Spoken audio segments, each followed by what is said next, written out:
Good evening, folks. I'm Ross Weaver, back again for another one of my Metal Gear Solid V Explained lectures. This will be the ninth in the series.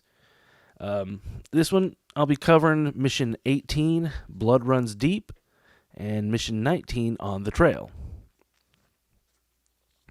I got a lot to say about Blood Runs Deep, and On the Trail will be a little bit shorter. We got to get through both of those because Mission 20 for the next episode, for the next lecture number 10, will be another one of those doozies. There's just a lot to talk about. I mean, it's voices. You gotta give that one a lot of its due. So, but anyways, before we get there, we got to get into Blood Runs Deep, which is a fun little mission to talk about. Maybe not so fun to play. It's fun if you play it certain ways, but I remember my first time playing this game. This mission was pretty rough. It's the one where you've got to go rescue the children at the mine. But yeah, so let's get into talking about it. Okay, so Blood Runs Deep. What the heck is this about? We've got a contract to go take out 6 former rebel soldiers, rebel Mbele soldiers. Now,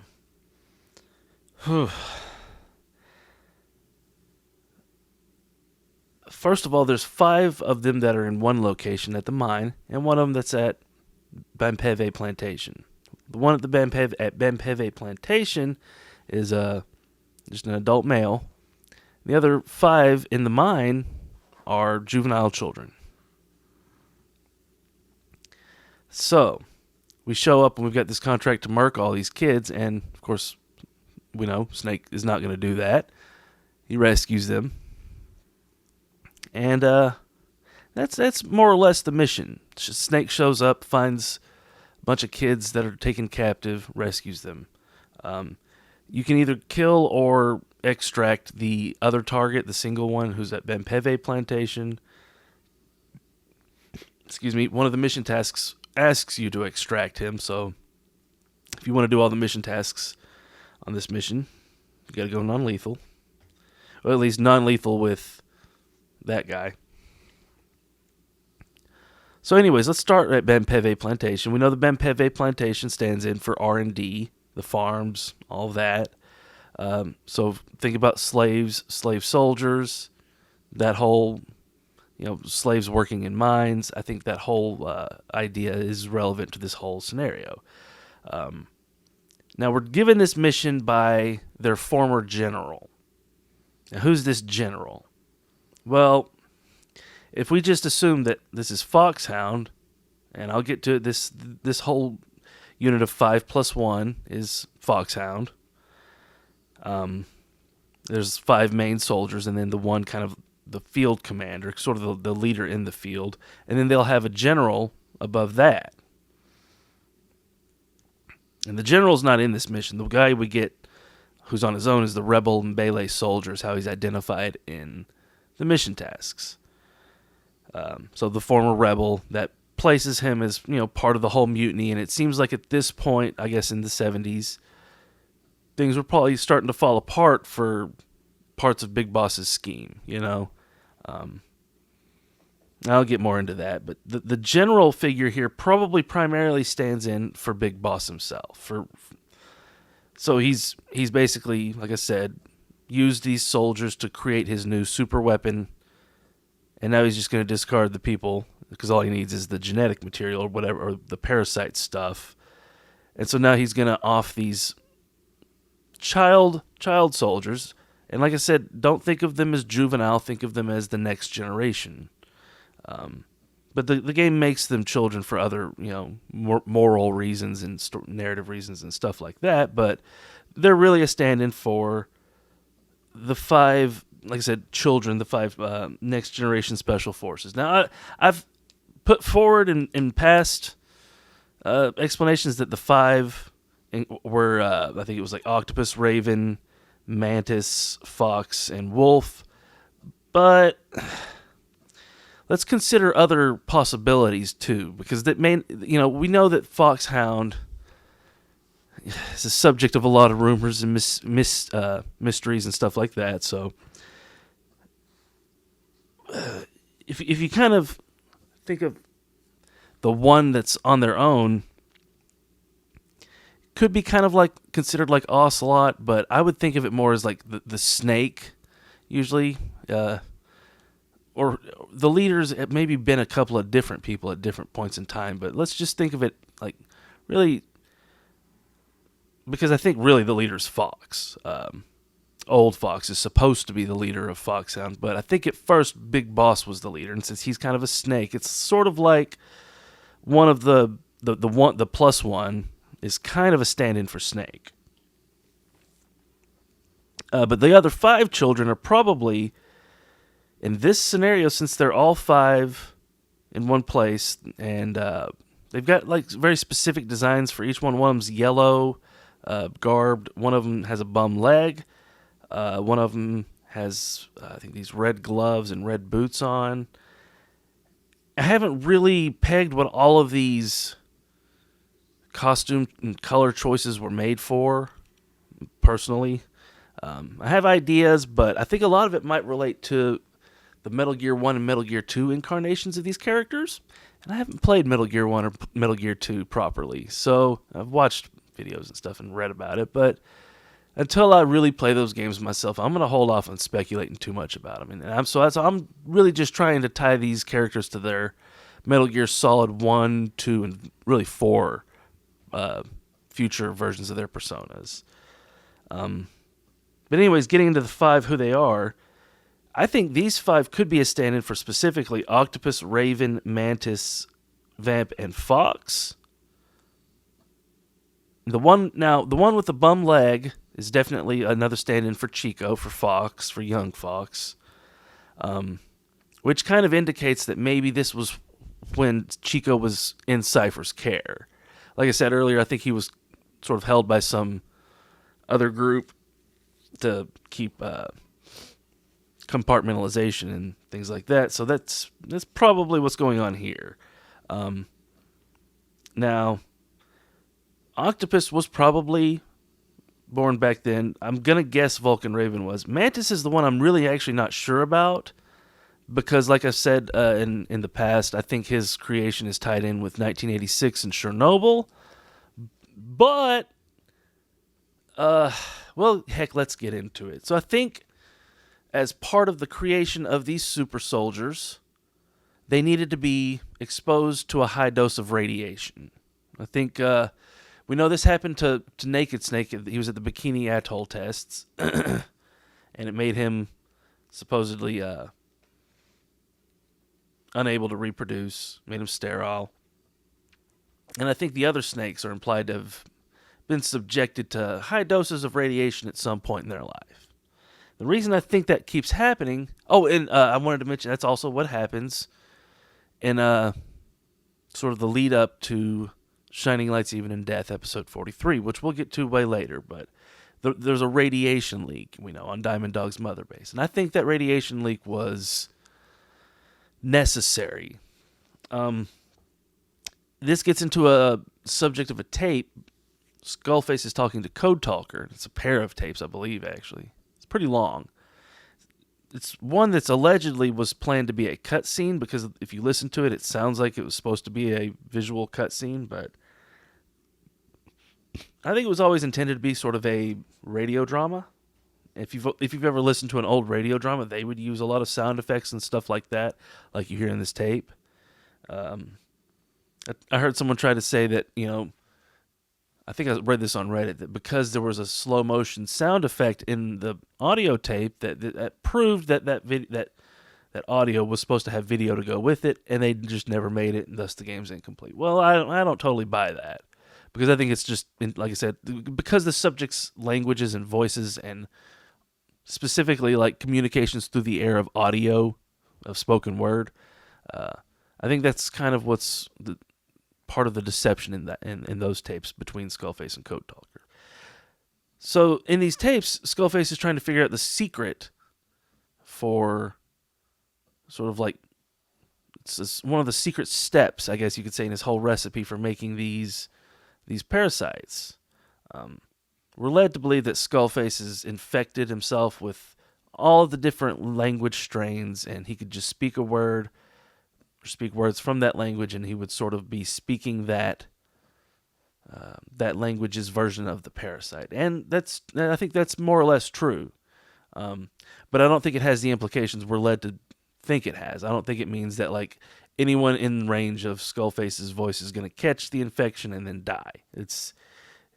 The dying thing is more indicative, like I said, of it's more a transformation. But in the bodies we see, it's probably like a transformation halted or gone wrong because what they're making is not really the fully complete version of it yet. It's an R&D stage of it that's not, it's like they're trying to engineer some kind of gene that can metaphorically turn a human caterpillar into a super soldier butterfly, and these middle stages here are kind of, I think, representative of probably Big Boss's original failed attempts to make these super soldiers. And so here with Skullface, as Old Fox's recontextualization of that, I guess it gets into kind of some morbid stuff. I think he's taking the bodies from the parasite bodies, not like just humans, but like parasite people bodies from these conflicts, and sort of using their corpses as a gestation area for parasites to do not like nuclear weapons stuff, but here I think it's like setting up all the future schemes that Cypher works over the years. So there's the Oilix scheme, there's the SOP stuff later in Metal Gear Solid 4, there's Fox Die in Metal Gear Solid 1, there's the language control that they tell us it's the linguistic parasite and it's going to kill us, but like I said, I think it's really just linguistic control. The vocal control parasite is, I think, another one of the things that Skullface develops here. And so that's probably really what's going on. Oh, and I was talking about the 5 children. I just went way off there. But so these 5 children, like I said, Mantis, so if they all need to be irradiated, or I should go back and explain why they all need to be irradiated. Essentially, we're told that these parasites within a super soldier, and that's been given like, I think the way it works is you have to give them 2 different strains of the parasite, and then those 2 strains can mate. If you just give them one, I don't think it does anything, basically. But if you give them 2, they do a whole like metamorphosis, mutation, mating thing, and I think in the bodies of those people who have that happen to them, they keep mutating. So they would keep internalizing stuff that's happening to them after they've metamorphosed, and it would like keep maybe pushing them further and further away from their humanity, possibly. It would turn them like maybe crazy, actually. It's just totally nuts. And so I think that the whole irradiation of the super soldiers who have the parasite in them is like it's a way of halting, it's halting the further mating, essentially, right? So that means the further mating, to me, is analogous to like further mutations and the development of like new abilities and stuff like that. And we know it's bad because we see in episode 43 that it sort of takes over the soldiers that it's infesting, and they kind of lose their will. Like I said, they become less human. So I think that's kind of the message here, is that these children have been used and they've been kind of made less than human. But that's why it's emphasized that we got to, bring them in non-lethally and not kill them, because killing them would probably make them, the consequences of killing them would be terrible, right? So, if those 5 are not Octopus, Raven, Vamp, Mantis, and Fox, another 2 that you could consider in this whole mix are David and George. Probably not David, but maybe George. Although, I just said that in the last episodes that Solidus was probably the one that rescued Snake when he was captive. But if you want to go with maybe Zero rescued him, then maybe Solidus was one of these kids. I'll get into it later, but there's a whole like the Ahab-Ishmael relationship doesn't just stand for Old Fox and Young Fox. there's a whole chain of Ahab and Ishmaels. And it's not just foxes with foxes. I think there's also an implication that old fox's Ishmael, when he was Ahab, wasn't just another version of him, an old fox, but there was one of them maybe where Zero was his old fox.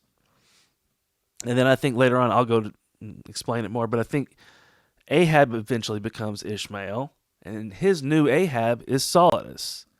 And I think eventually Solidus he's an Ahab, and he becomes Ishmael, and his Ahab is probably Jack. I'll get to it. Riding. Jack. Anyways. But, okay, you see what's going on here, maybe. So, there's the 5 kids. The Mind stands in for the destroyed Zeke deck, more or less. But the Zeke deck is really like the R&D platform for the super weapon. That's really what it stands in for. And I think it's destroyed here, not only because it was destroyed in the Zeke fight, probably, and in MSF's subsequent destruction later on, but you can imagine if... Let's just say that after that scenario I was positing where Paz jumps out with Chico and they're over one of the decks and there's like a giant struggle that happens afterwards. Well, maybe it was over the Zeke deck. Maybe the Zeke deck was one of the only ones that was left and they had to go over there and then boom, ambush. I don't know. You could consider that as maybe a possibility. But that would explain why this mine looks like a giant deadgum crater. Now I know, mines do normally take that shape when they get mined out, but you could also consider that maybe it was a crater and they turned it into a mine after the fact to cover up that it was a crater. And that's just something you can have fun with thinking about. But essentially, I think back in this would have been 76 probably, Frank shows up to wherever they're keeping these child soldiers they're kind of done with them. And they're going to be discarded, so he has to pick them up. And the fact that we're told here that we've got this job from the general, and then we basically are lying to the general about what happened, kind of implies that maybe Ishmael had, as Snake and as Frank Hunter, had found a way to like kind of hook himself into Big Boss's operations in Rhodesia, kind of under his nose, So, let's go to the cell bars color. I think this is an interesting thing. There's a color that pops up throughout this game in a few different kind of shades. It's not quite green. It's not quite blue. Sometimes it's greener. Sometimes it's bluer. And it mostly shows up, and we know, in the medical areas, like the medicals. All the medical personnel are wearing it in Dekelia, including Ishmael. It's this kind of turquoise teal color. We'll get to it in Mission 20. It's in Voices. It's all over the interior of that building. And the cell bars where these kids are being held is kind of a green that's got a little bit of blue mixed in. It's more green, though, I would say. It's not totally like the greenest green you've ever seen, though. It's not a neon green. So I think they made that color kind of a teal as a relation to this teal color that keeps coming up. And I'll get more into it as the videos go on, but pardon me, if you go look at Venom Snake's eye color when he's got the snake face and not the player's avatar, put him in regular sunlight, like direct sunlight, zoom in on his eye, and you can see it's kind of a blue-green color. Now, if you look at the textures, it's a little bit different, but what you see in the texture is not what you'll see in the final game, because there's processing applied to that texture via the game's other graphical systems and layers and things like that. So you got to really see in the game what they wanted you to see his eye color as, and it's kind of this blue-green color. It's this teal. The blue-green color is also kind of related to, there's a couple of BDU colors that you can get. One of them's the Seleno Yarsk color, which is a very kind of mint green color that's got a little blue in it. And then there's also, I think it's called Iron Green. that's a mix. It's really almost 100% the color of Ishmael's, like a skirt, his little patient's outfit. But anyways, so that's the cell bar's color, Venom's eye. Let's talk about the mission tasks next. These mission tasks are weird. One of them has you go get two groups, 5 snipers total, that are waiting in ambush for you out in the middle of nowhere. One of them's north of the mine, kind of, and one of them's south of the mine, kind of. And they're a hassle to go get in any version of this mission that you play. And like I said, they're just out in the middle of nowhere. There's no guard post that they're really attached to. It's just there's 2 of them, I think, to the south and 3 of them to the north. And they're just waiting for you in a field. I have no clue what the heck that's about. I'm trying to figure that one out. But they have one distinguishing feature, is they're all wearing these gray beanies. Now, every sniper wears some kind of a beanie, but mostly they have black beanies. For some reason, these guys have gray beanies. And that color gray, with the color focus I've just mentioned with the bars, that set my spidey sense off. And I'm like, these guys are probably assassins for Fox. If I had to guess, these guys are probably sent here back in the 70s to wait for Fox to show up to rescue these kids, and they were meant explicitly to assassinate him. And they were probably something like snipers positioned really far away. And the fact that there's 2 plus 3 of them, 5 total, and there's 5 kids that you're rescuing, there's kind of a symmetry to that. So yeah, the other kind of weird mission task are these 3 armored vehicles that you have to go get. And they're just all over the map. They patrol a pretty large area combined, all 3 of them. One of them is like so far to the south that it's kind of absurd, actually, sometimes to have to go get it, because it's just between MGSV Plantation, which I guess would be over here if you're looking at it, and Kunganga Mine over here. This is where most of your action's happening, but this freaking tank is like way down south. It's not a tank, it's an armored vehicle. But I say tank because this relates to a mission task that pops up over and over again. There's 3 tanks, or 3 armored vehicles that you have to avoid or extract. This came up in Back Up, Back Down. After you complete the mission with getting all, I think it's like 8. I think you have to get 8 out of 8 armored vehicles, and then at the end they'll send 3 more tanks at you and an armored gunship. I think that's maybe 7 or 8.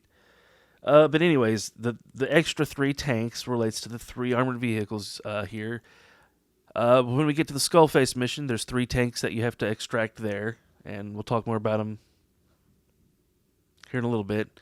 There's a storm going over tonight, and I'm hoping don't lose power. I'm pretty sure I won't. But anyways, then the other... So the 3 tanks, the 3 armored vehicles, what does that stand in for? That's a good question. And I don't really have a great answer for it. But it seems like it's another relation to the super weapons that Boss was developing. But it may not have anything to do with what Boss is developing. It may have more to do with what Skullface was developing. I don't want to jump too far ahead, but I'll just say the 3 thing relates to the vocal cord parasite. We're told that there's supposed to be 3 of them. So just think about that, and we'll just leave it at there for now.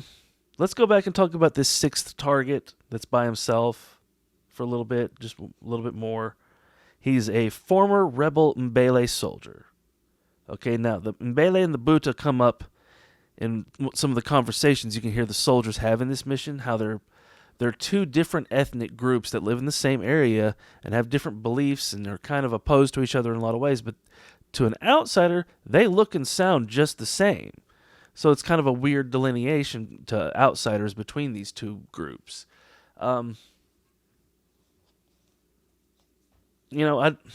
I think this whole thing relates, again, just to the civil war happening within Cypher. Without getting into the Mbele and the Buta and just going into another whole freaking history and political lesson here, because that's boring. Y'all don't want to hear that. There's other better people to tell you about that stuff than me.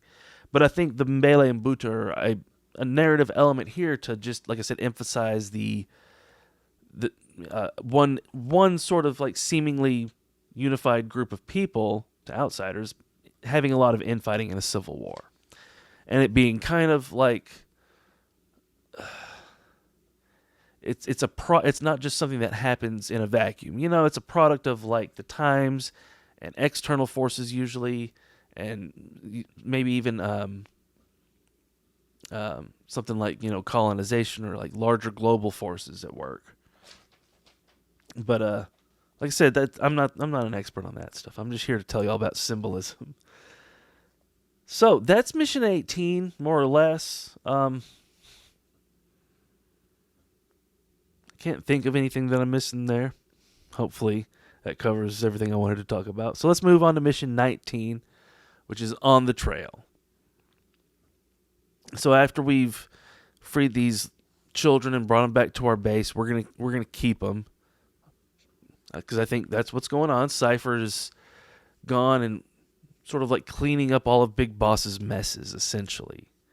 Which that'll relate to Skullface's speech, so remember that. Any mess you were made, I was there to clean up. So we're sort of like trying to just contain all of the stuff that Big Boss is doing, really.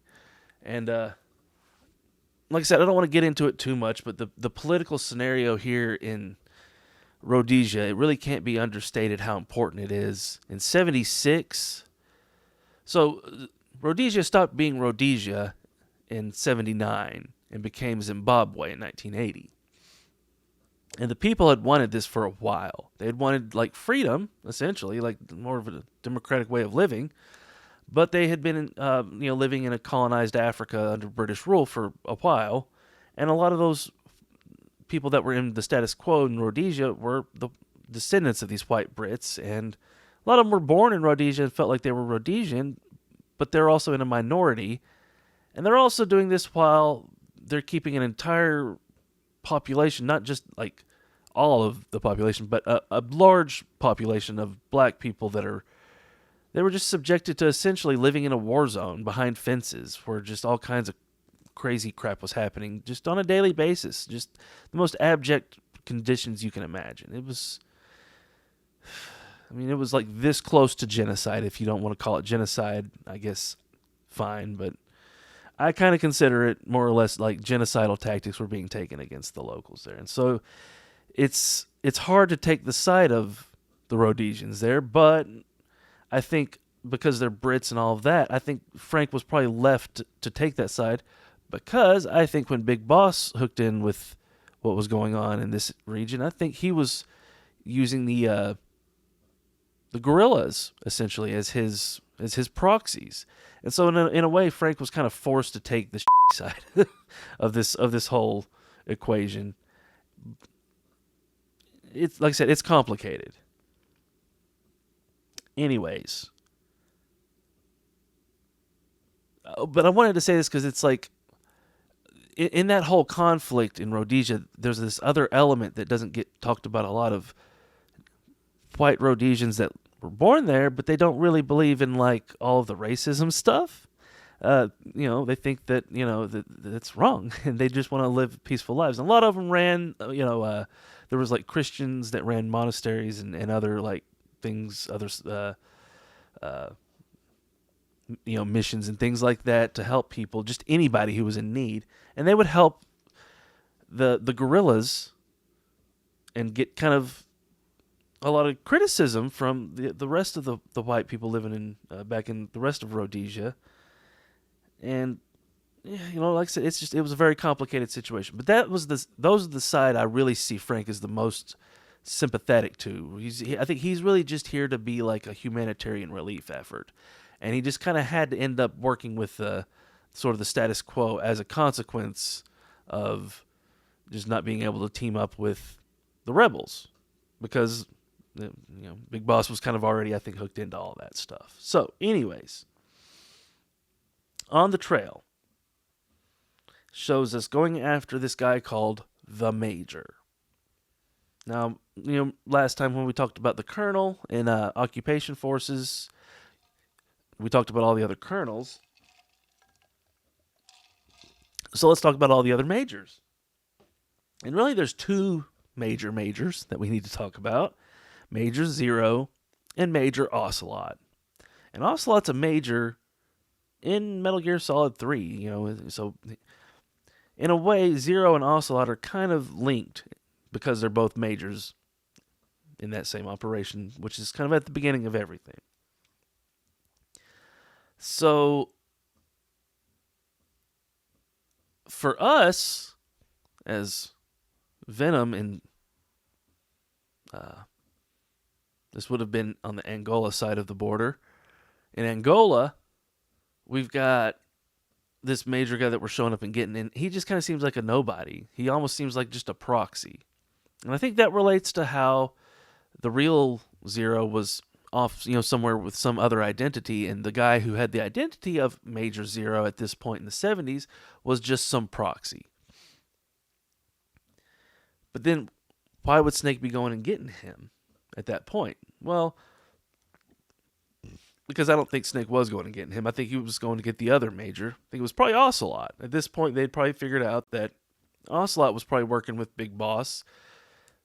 But, all these Soviet connections, like I said, to all these different struggles, probably happened because of Ocelot.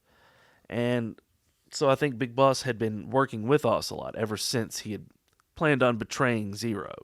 And I think Ocelot had it, in a little bit for Zero.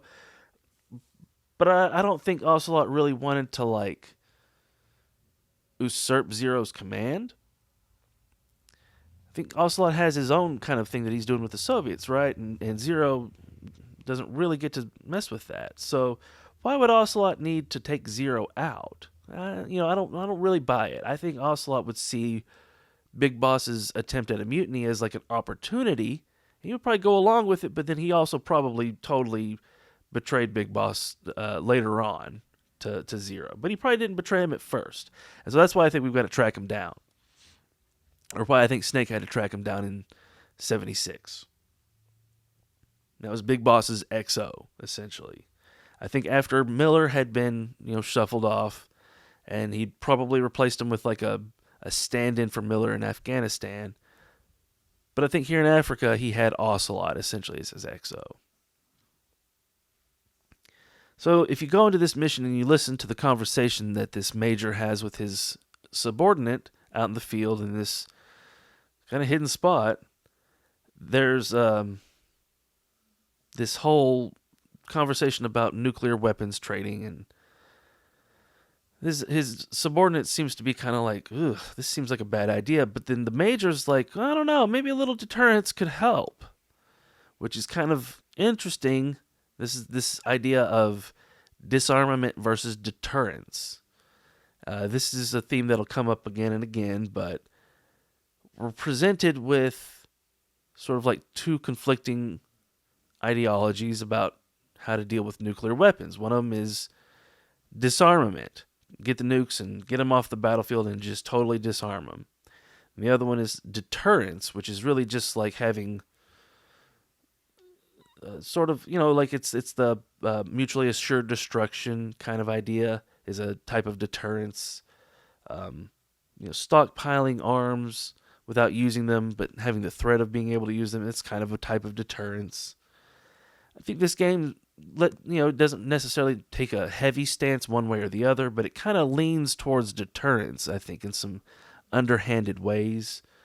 In many ways, I think you'll find that disarmament kind of leads into a kind of actual never-ending struggle that's ultimately unwinnable, whereas deterrence is actually something that you can maintain and is something that's maybe a little more practical. And I think that's why the major brings it up here like he does.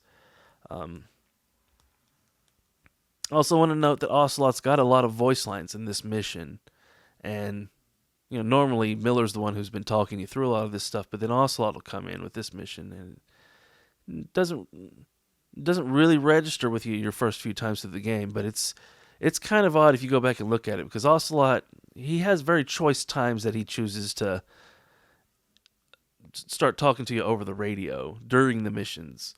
Usually he'll talk to you maybe at the onset of the mission or maybe at the end of the mission, but in the middle, gosh, I think it really happens in Phantom Limbs and then maybe in a handful of other missions in the game. But this is one of them. He's got some voice lines, especially if you do this mission the way I like to do it, and you just don't tail the first target and you go straight to where the major is. If you just know where it is, you can just go straight there. And when you get there, if you wait for his second in command to come up, and then you tag him with the scope, and then get that little part of the mission done, Ocelot will come in with a voice line and be like, "Well, just go ahead and follow him. I guess it doesn't matter anymore," or something like that.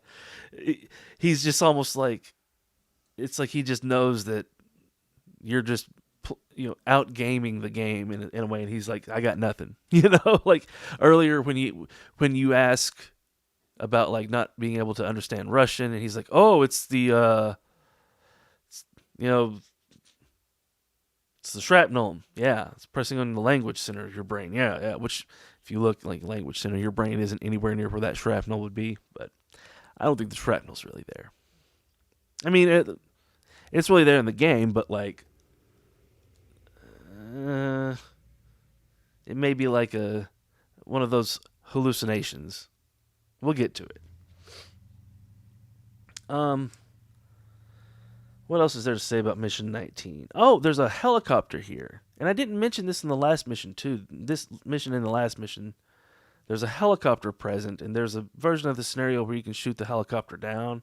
And the last mission, that was one of the mission tasks. So anytime there's a helicopter or a helicopter crash going on in a mission, you should be thinking of Ground Zeroes again. It's more commentary on the helicopter crash. So that's why the helicopter crash, I think, is part of the mission tasks, going back to Blood Runs Deep, because I think that area, the Zeke deck, is all a callback to the helicopter crash. And then here and On the Trail, this helicopter is kind of like another version of it, with the Major on it. And so this is, again, another little piece of the story. The Major is on the helicopter. Okay, and then you also hear in their conversation the Major's talking about slave trading going on underneath their noses, and how maybe somebody's putting together a payback squad because they heard that somehow the Major might have known about the infectious disease that's been going around, that's been killing people. And so this whole idea of slave trading and a payback squad relates to kind of the lead up to Ground Zero, I think, a little bit, with what